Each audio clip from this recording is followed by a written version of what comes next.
Disability Attorney Andrew November here, and today we're continuing our video series about how to protect your social media. So this is Twitter. They look at Twitter quite a bit. I would say in order of priority for the insurance company, Facebook, Twitter, and then LinkedIn, followed by the Instagram after that.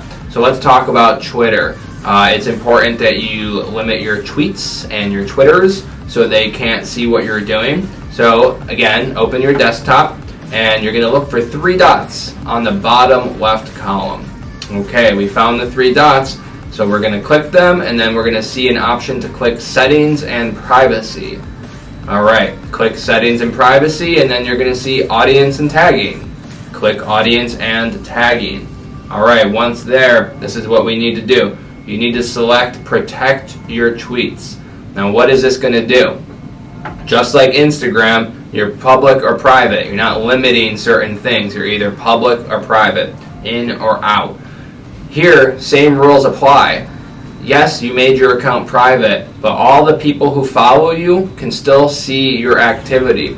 Take a few moments and look at your followers. Make sure you know every single follower. If there's someone you don't know, get rid of them. Because all this work that we just did, it's still going to allow your followers to see what you do. And of course, your default pic or your profile picture or your cover picture on Twitter is still visible. So keep that in mind when you're deciding what picture you want to use. Alright, Twitter was pretty easy.